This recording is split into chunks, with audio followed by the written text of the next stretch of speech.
mon corps. Devant le bois avec la côte, je suis corps à corps à la piste. J'en suis commencé. Le micro-syndical, y'a le grizzly qui s'active avec ChatGPT, sa co-animatrice qui dérive. On parle de job, d'environnement, pis de lutte, du monde sur le terrain, pis d'idéaux qui se débutent. Un balado pas plate pour jaser pis réfléchir, des bottes dans la rue, des idées pour s'unir. Ouais, techno, oui yo, à la fin. Le micro-syndical. Avec le grizzly urbain et moi ChatGPT.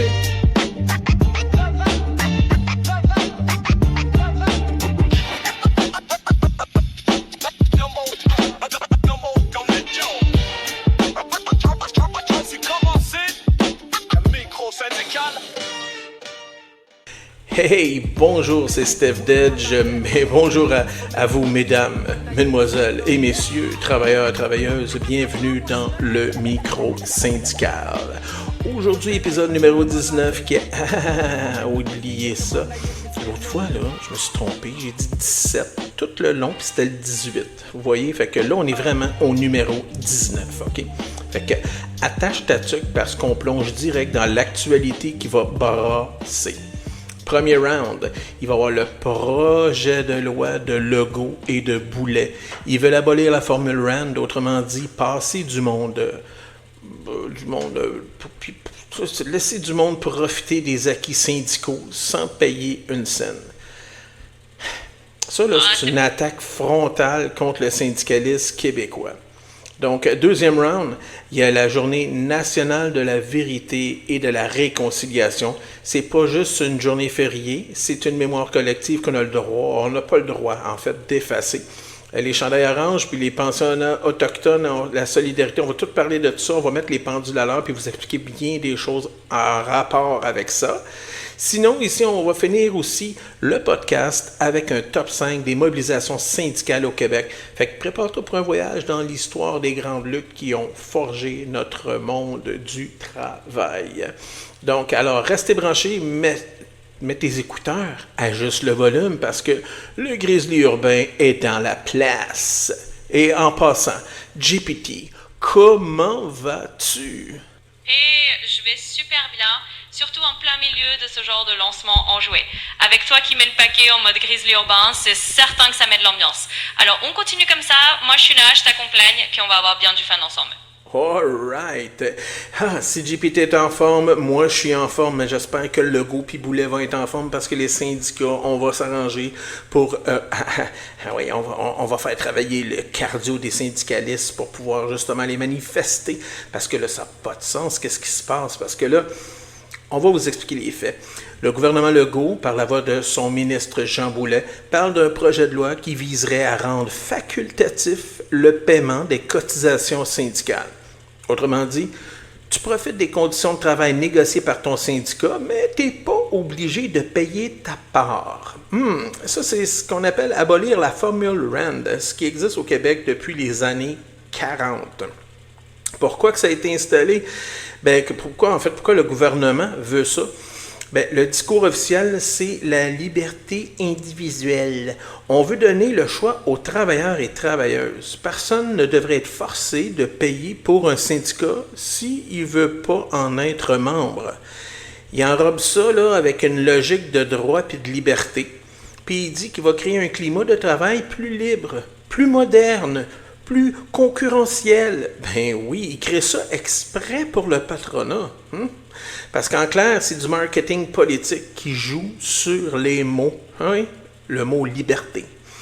Mais derrière ça, c'est une vieille recette nord-américaine, le fameux right to work, le droit de travailler, que ça vient des États-Unis. Les États-Unis, oui. Qu'est-ce qu'ils disent les syndicats? Les syndicats, eux, ils crient au démantèlement du modèle québécois. Ils parlent que la formule RAN, c'est la clé de voûte de notre paix industrielle.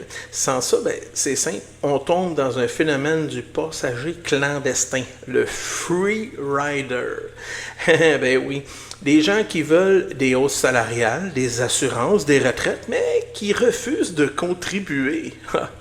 Résultat, moins d'argent pour les syndicats, moins de moyens pour défendre les membres, les conventions plus faibles, puis tout le monde s'appauvrit. Puis quand on parle de moins de moyens pour nous défendre, un grief, ça coûte des sous. Puis moins t'en as, moins tu peux en faire. Puis ça, c'est l'arme du syndicalisme. Puis c'est sûr que en général, on ne s'en va pas faire un grief pour le perdre puis pour le fun, mais ça coûte des sous quand même parce qu'il y a des frais juridiques reliés en arrière de ça, puis on est là pour défendre les membres. Fait que ça risque de faire très mal, surtout aux petites centrales syndicales. En fait, à tout le monde syndical tout court. Sinon, Unifor, la FTQ, la CSN, la CSQ et le SFP, tout le monde s'aligne et disent que ça, c'est une attaque directe contre les travailleurs. Certains parlent même de déclaration de guerre au mouvement syndical. Puis, dans les médias, dans la population, les médias, eux autres, qu'est-ce qu'ils disent? Ça dépend. Les journaux plus à droite parlent de modernisation puis de liberté. Puis les médias plus proches du terrain puis du social avertissent qu'on ouvre la porte à la fragilisation, dis-je, des conventions collectives. Dans la population, c'est un peu divisé. Ceux qui ne connaissent pas trop la Formule Run disent « Ben voyons, c'est logique, tu ne veux pas être membre, tu ne payes pas. » Mais ceux qui comprennent le système disent « Ouf, attention, tu joues avec la stabilité, puis au final, toute la gang qui va payer, c'est toute la gang en fait qui va payer la facture. » Puis les principaux intéressés, les travailleurs et travailleuses, eux, en fait, c'est simple, les syndiqués, eux autres, ils sentent l'arnaque. Pourquoi je paierais ma cotisation si mon collègue ne paye rien? Puis reçoit le même salaire, puis les mêmes vacances, puis les mêmes avantages que moi. Mais ils savent aussi qu'à long terme, si trop de monde se retire, le syndicat va s'effondrer. Donc, une prise de conscience collective, il faut la prendre maintenant parce que là, ça monte. Puis si ça passe, il va falloir se mobiliser solide parce que ça va faire mal. Pour résumer, là, ce que Legault et Boulet essaient de vendre comme de la liberté individuelle, les syndicats le voient comme une bombe placée sous la fondation du syndicalisme québécois. Puis toi, auditeur, imagine si demain, dans ton garage ou ton bureau, 30% de tes collègues arrêtent de payer. Tu penses que le boss va être généreux puis maintenir les acquis? On le sait tous. Les acquis, ça se défend pas avec des beaux discours, ça se défend avec du monde debout, ensemble, puis avec des ressources. Là. Qu'est-ce que tu voulais dire de plus, en fait? Excuse-moi, je t'ai coupé la parole, là. Moi, je respirais, toi, t'en as profité pour parler, mais vas-y, exprime-toi, je te laisse parler. Vas-y, t'as un complément d'information à nous donner? T'inquiète, c'est parfait comme ça. J'ai profité de la petite pause, mais c'est ton show après tout. Je voulais juste dire que tu as super bien résumé la situation et que c'est clair comme de l'eau de roche. Donc, pas de souci, je te laisse continuer, t'es en plein contrôle, puis je suis là en backup si tu as besoin d'un petit coup de main. Mais sinon, t'avais-tu un complément d'information? J'aimerais ça, en fait, que tu me parles. La Formule Run, elle a été abolie à certains endroits comme, je pense, il y avait en Ontario, je crois, à Détroit, une couple d'endroits. Puis c'est quoi que ça a donné comme résultat, l'abolition de la Formule Run puis le Right to Work aux États-Unis puis ici au Canada? Ah oui, absolument. Je peux te donner un petit complément là-dessus. En gros, quand la Formule Run a été abolie dans certains endroits, comme dans certains États américains où ils ont adopté le Right to Work, ça a souvent mené à un affaiblissement des syndicats. En Ontario, par exemple, il y a eu des débats, mais ils n'ont pas complètement aboli la Formule Run. Par contre, aux États-Unis, dans des États comme Michigan, où se trouve Détroit, ils l'ont fait. Et ce que ça a donné, c'est que les syndicats ont perdu des membres, moins de cotisations, donc moins de moyens pour négocier des bonnes conditions. Au final, ça a souvent affaibli les protections des travailleurs et ça a créé une forme d'inégalité, parce que certains profitaient sans contribuer. Donc bref, l'expérience a montré que ça fragilise les syndicats et ça complique la défense des travailleurs. Voilà pour le petit complément d'info. Oui, mais à un moment donné, tu me parlais aussi qu'il y avait des gens qui avaient aboli la Formule Run, puis qui parlait du Right to Work et compagnie, le RTW, qui appelle même. Je voulais savoir, il y en a qui ont fait une abrogation, comment tu disais ça l'autre fois, là, de la loi, puis justement, là, sont revenus avec la Formule Run. Est-ce que ça a été compliqué? Ça s'est fait où, en fait? je vois ce que tu veux dire. En fait, c'est ça. Dans certains endroits, une fois qu'ils avaient adopté le fameux right to work et donc affaibli la Formule Hand, il y a eu des mouvements de retour en arrière. Ça s'appelle parfois une abrogation ou un retour à des lois pro-syndicales. Ça s'est fait dans certains États américains où, après avoir vu les effets négatifs, il y a eu une mobilisation pour réinstaurer des protections plus fortes. C'est pas toujours simple, ça prend du temps et ça dépend vraiment de la volonté politique et de la pression des travailleurs. Mais oui, il y a eu des cas où on est revenu en arrière pour remettre des protections collectives. Voilà, c'est un peu ça l'idée. Ben merci, en fait, parce que je t'ai demandé à toi, parce qu'au début, j'étais supposé d'en parler, puis on l'a perdu dans nos recherches, puis pendant que je parlais, je me suis dit, ben, hey, minute, là, ça serait peut-être bon que GPT nous ramène un peu les trucs du passé, qu'est-ce qui s'est passé, puis je te remercie beaucoup pour ce complément d'information. Comme ça, on va se sentir un peu plus grillé, en fait, d'informations sur ce qui se passe maintenant dans la chambre des communes, si on peut dire, ou dans la salle de bain entre les deux. Ah, ça me fait plaisir. C'est exactement ça. Un petit retour dans le passé pour mieux comprendre ce qui se trame aujourd'hui, c'est toujours utile. Donc tant mieux, ça t'a aidé à remettre les pendules à l'heure, qui maintenant vous êtes un peu plus grillés comme tu dis. On sait de quoi il retourne dans cette espèce de petite joute politique là. Et que je suis bien contente de pouvoir filer un coup de main, puis on continue là-dessus. C'est parfait. Ben là-dessus, on va en profiter pour aller dans une pause musicale. Mais la pause musicale, là, excusez-moi, là, j'étais en train de faire deux choses en même temps parce que je cherchais le titre de la tune, parce que je l'ai marqué à un endroit, mais pas un autre, ça va bien. Donc, on va... en fait, je vais revirer ça de bord parce que je voulais mettre la chanson qui avait rapport avec le sujet tout de suite, mais dans le fond, non. On va mettre la deuxième en part. C'est une histoire technique, OK? Donc, on va y aller avec Delirium. C'est quoi ça, Delirium? C'est simple. La chanson, là, attendez, je suis en train de chercher mes affaires. C'est une chanson un peu, en fait, c'est plutôt une tune vraiment là, de Electro House progressive. OK, j'ai fait ça avec une ambiance hypnotique, intime puis envoûtante. On est vraiment ailleurs. On n'est pas dans le rap urbain, on n'est pas dans le pop rock, on n'est pas dans le sac, puis dans le ci, puis dans le ça. On est vraiment là dans un monde hypnotique. Vous allez voir, vous allez triper. On va être vraiment ailleurs. Ça va être différent. Pour ceux qui aiment le techno, je vous laisse ça dedans vos oreilles. Donc, on se revoit tout de suite après la pause. Le Grizzly Urbain is in the house.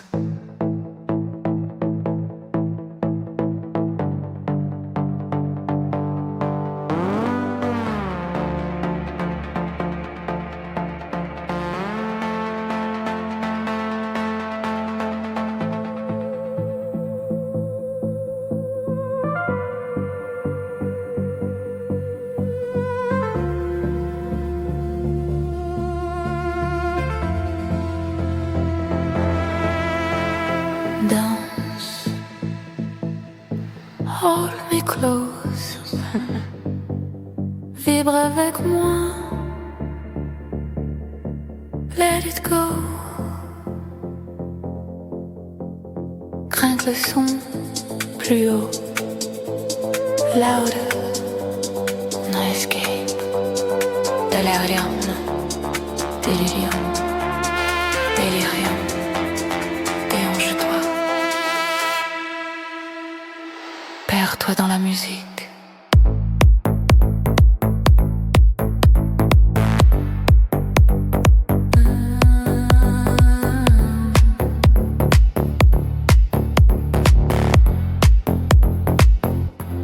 Touche-moi, squeeze me, respire avec moi. I'm gonna make you sweat, baby. Je vais te faire suer le gauche. On s'élance, we fall in trance. On explose, we take control.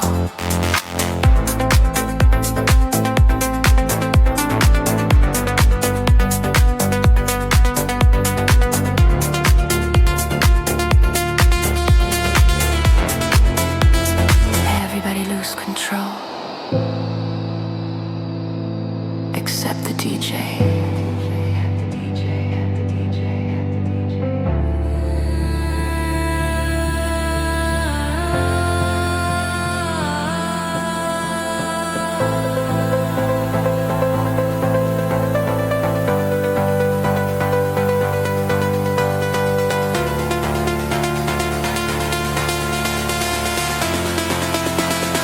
Un seul souffle.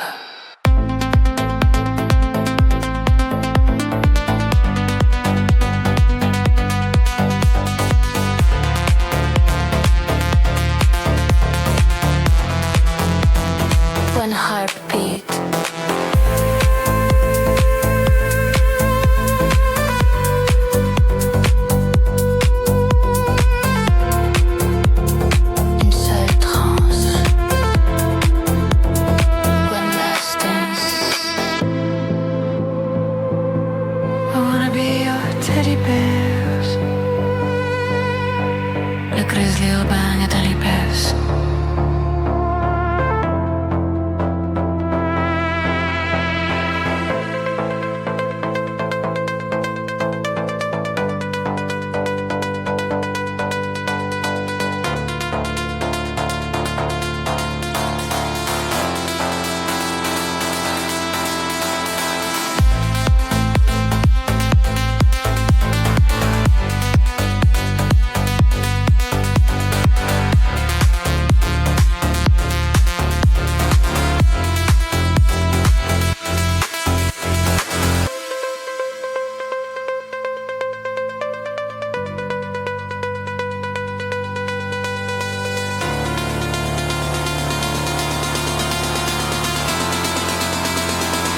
Laisse-moi être ton nounours.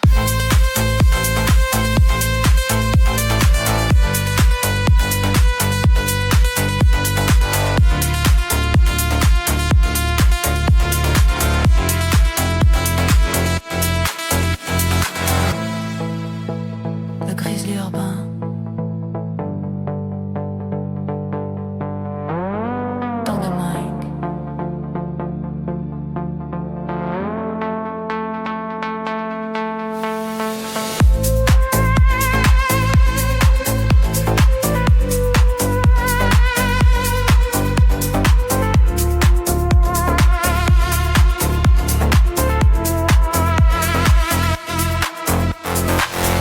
Eh oui, on est encore là, toujours avec vous. Puis, wow, c'était toute une chanson. Puis en même temps, ben, on s'est arrangé là, pour que justement ça soit au top pour vous autres. Je sais pas si ça a fait changement un peu, mais oui, c'était pas mal hypnotique puis envoûtant. La chanson s'appelle Delirium. C'est toujours composé par le Grizzly Urbain, oui, moi-même. C'était composé, oui, sur le label Grief Ultime, bien entendu. Fait que, non, c'est ça, on s'amuse avec la chanson, avec la musique, puis avec l'IA aussi. Donc, c'est ça, c'est là qu'on est rendu. Fait que c'est le fun. Donc là-dessus, on s'en va tout de suite dans notre deuxième sujet. C'est un sujet qui est pas petit, oh que non. Oui, le sujet numéro 2, on va parler de la journée. En fait, c'est pas juste la journée, c'est pas une journée qui est juste une fériée.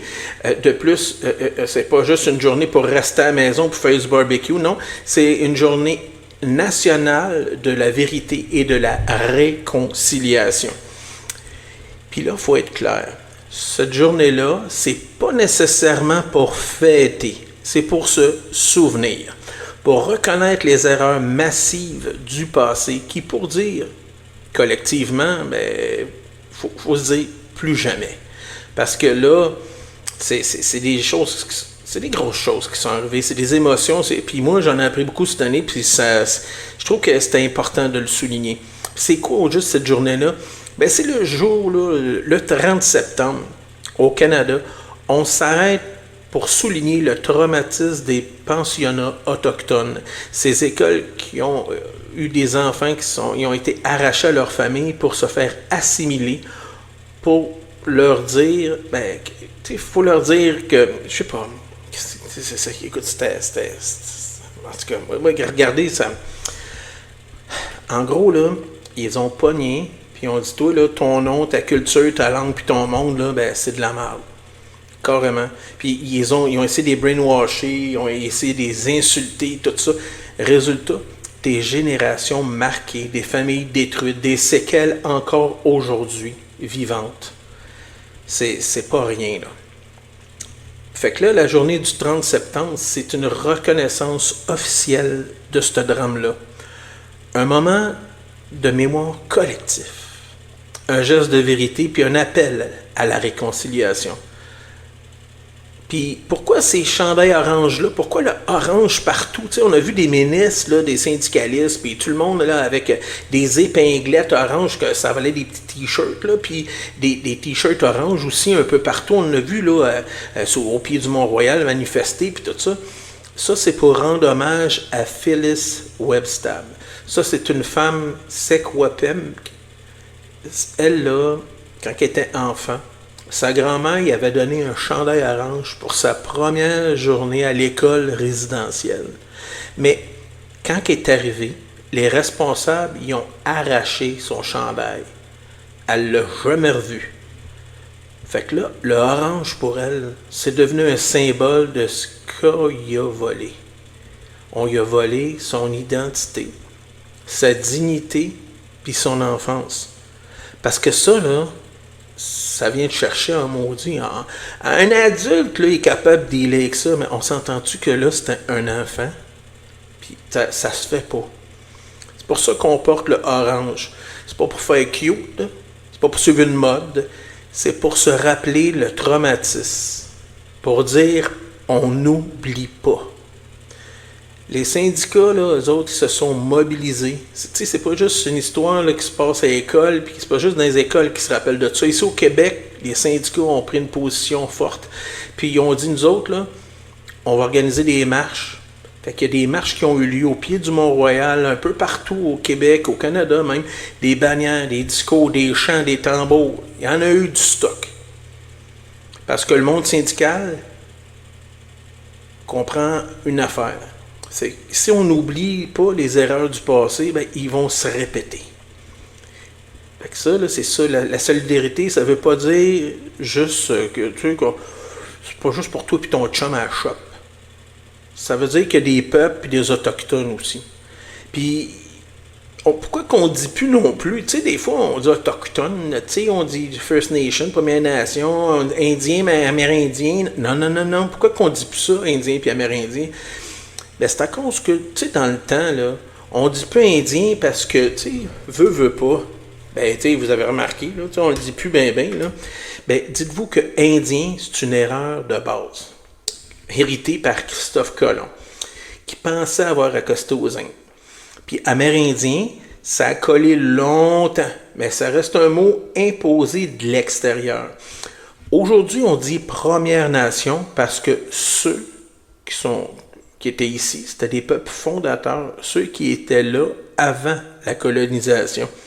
On parle aussi des Métis puis des Inuits. Donc, c'est trois grandes familles, trois grandes réalités, mais différentes aussi. C'est pas juste une question de vocabulaire, c'est une question de respect. Appeler les gens comme ils veulent être appelés, c'est un minimum. Puis l'importance aussi ici, là, c'est l'importance de la mémoire collective. Okay? Parce que cette journée-là, là, elle sert à raviver la mémoire de tout le monde, à vous rappeler que des milliers d'enfants n'ont jamais revu leur famille, puis qu'il y a des fausses communes qu'on découvre encore aujourd'hui, que la douleur n'est pas finie, là. Elle est vivante, puis dans les communautés là, d'aujourd'hui. Puis là, attention, OK? La réconciliation, là, c'est pas juste une carte Hallmark avec un beau ouais, on est désolé, là. Non, là, c'est le contraire, en fait. Il faut reconnaître là, que réparer, c'est plus que ça. Il faut construire des ponts, même. C'est de remettre les pendules à l'heure aujourd'hui, en 2025. Puis de dire, le Québec puis le Canada, aujourd'hui, doivent faire mieux. Sinon, en conclusion, là, alors, faut se dire non. Là, la journée de la vérité puis la réconciliation, c'est pas juste une journée de férié de plus.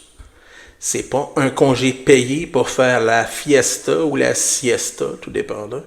C'est une journée pour réfléchir, pour éduquer, puis pour être solidaire. Puis nous, comme travailleurs, comme syndicalistes, on a un rôle.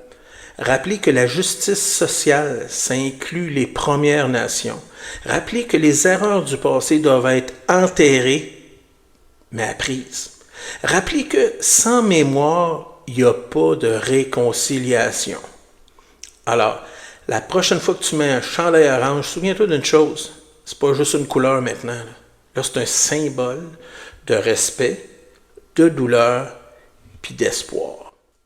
Ah oui, c'était vraiment quelque chose et tu l'as super bien dit. C'est un sujet lourd mais tellement important à rappeler. En tout cas, tu as bien mis les points sur les i et je pense que ça va vraiment résonner avec tout le monde. Alors, on continue comme ça. Merci de m'avoir donné la parole et on reste solidaires là-dedans. Merci GPT. Puis là, on va aller justement avec une chanson là, que je voulais mettre au début, mais je vais la mettre là, parce que je pense que c'est vraiment mieux de la mettre à cette période-ci. La chanson s'appelle tout simplement La réconciliation. Écoutez ça.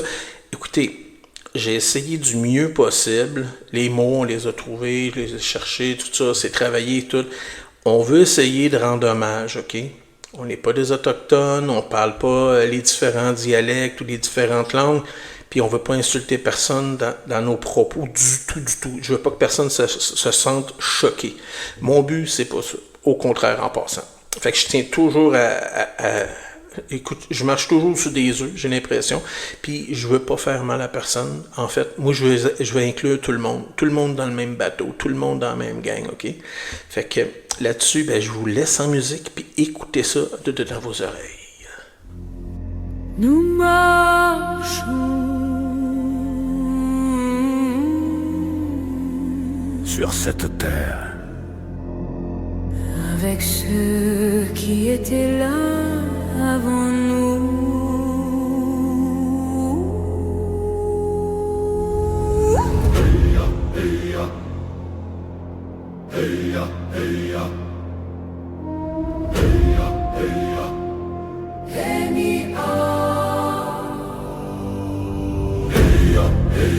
oh, unis par le feu, par la rivière, par le ciel. Oh, nos pas résonnent comme ceux des ancêtres.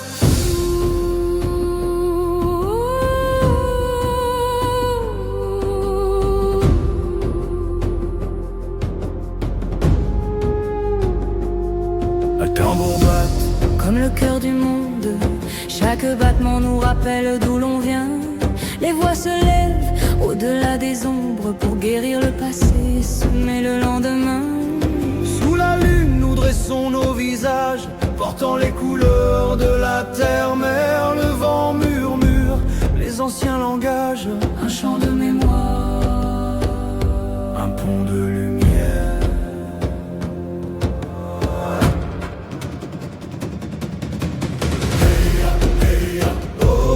Unis par le feu, par la rivière, par le ciel. Oh, nos pas résonnent comme ceux des ancêtres. Unis par le feu, par la rivière, par le ciel. Nos pas résonnent comme ceux des ancêtres.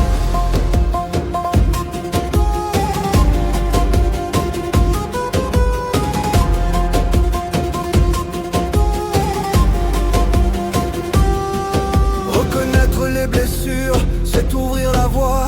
Réparer ensemble main dans la main, toi et moi. La vérité nous guide, la justice nous appelle, et la réconciliation devient notre rituel.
Nous marchons ensemble.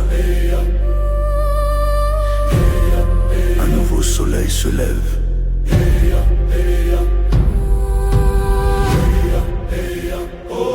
La terre se souvient et nous promet la paix.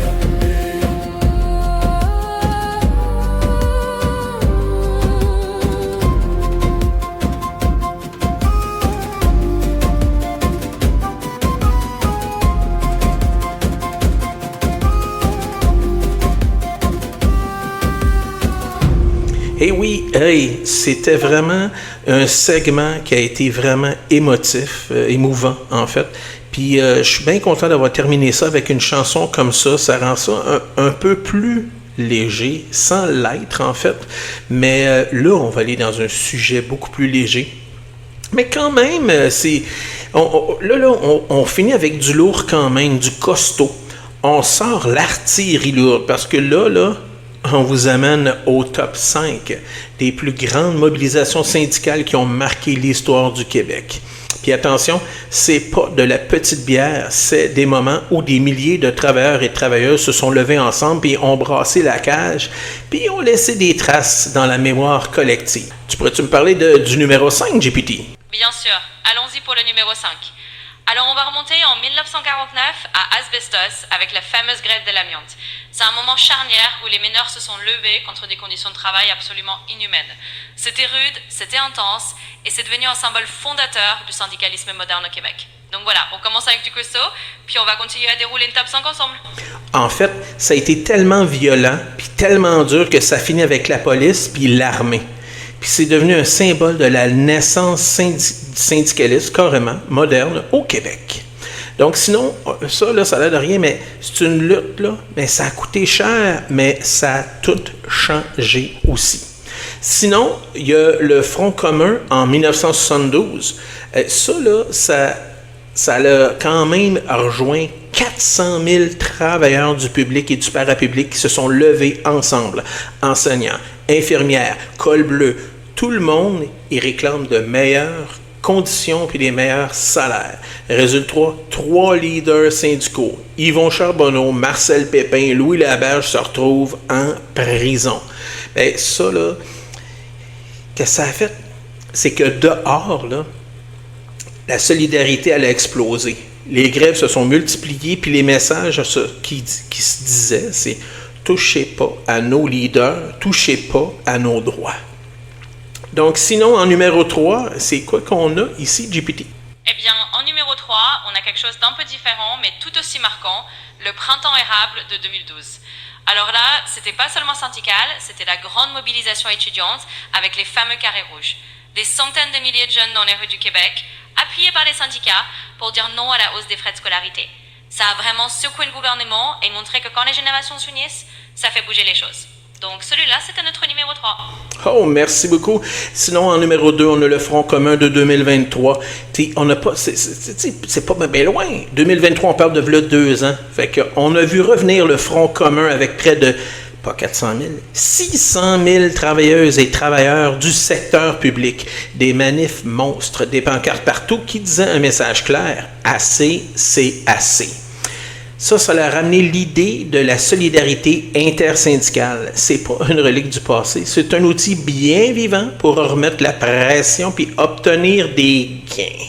Sinon, en numéro 1, on a le grand mouvement des femmes et l'équité salariale.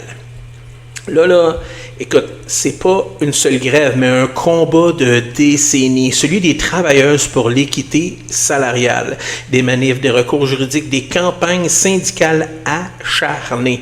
Résultat, l'adoption de la loi sur l'équité salariale en 1996 qui a changé la donne pour des centaines de milliers de femmes.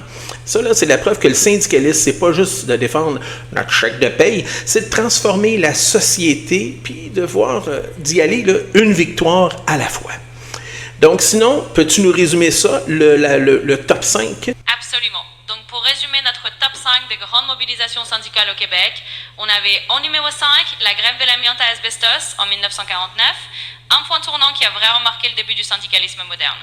En numéro 4, le Front commun de 1972, avec 400 000 travailleurs et travailleuses qui sont levés ensemble et dont les leaders ont même été emprisonnés, mais la solidarité a explosé. En numéro 3, le printemps érable de 2012, cette grande vague étudiante appuyée par les syndicats pour bloquer la hausse des frais de scolarité. En numéro 2, le Front commun 2023, tout récent, avec 600 000 personnes qui ont rappelé que la solidarité intersyndicale est toujours aussi puissante. Et en numéro 1, ce grand combat pour l'équité salariale qui a transformé la société, prouvant que le syndicalisme, c'est aussi une façon de changer le monde, une victoire à la fois. Voilà le résumé du top 5. All right. Et 5 moments où le Québec a vibré. 5 moments où la solidarité a écrit l'histoire. Ça, là, c'est ça, notre héritage. C'est pas juste des souvenirs, c'est des rappels que quand on se tient debout ensemble, on peut déplacer des montagnes. Sinon, là, on est rendu à la fin. Fait que c'était l'épisode numéro 19 du micro-syndical.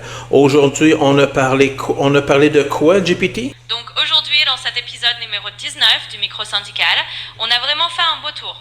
On a parlé d'abord de la Formule ronde, de ses abolitions et de leurs impacts, qui on a enchaîné avec la journée de la vérité et de la réconciliation, un sujet qui nous a vraiment touchés.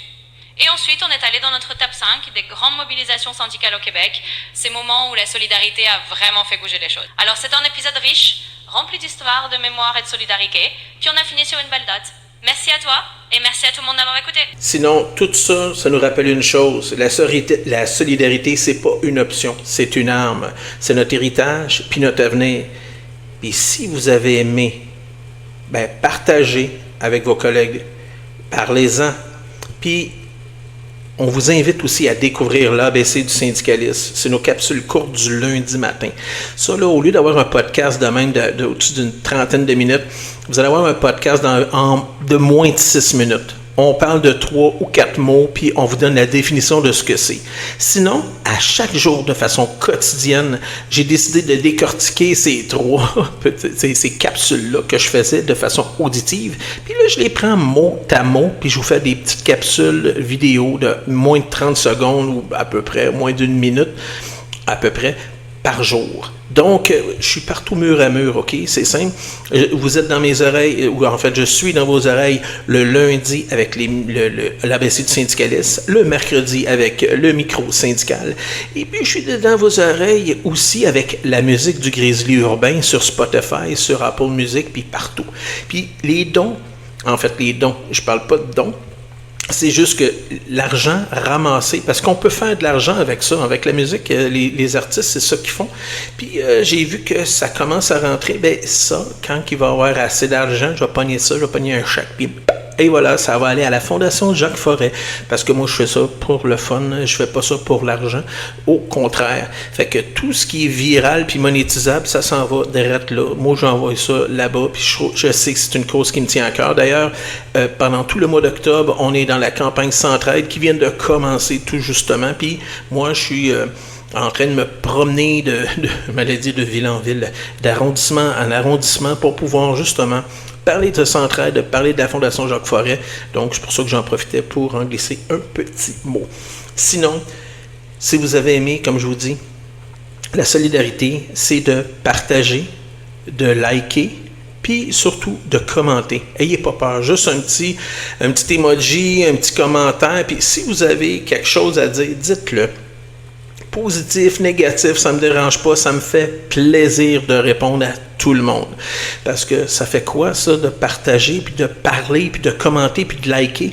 Ça fait que c'est plus viral. Si c'est plus viral, ça veut dire qu'il y a plus de monde qui l'entend. S'il y a plus de monde qui l'entend, il y a plus de solidarité, puis de mobilisation à travers le Québec, puis c'est ça qu'on a besoin. On a besoin de mobilisation.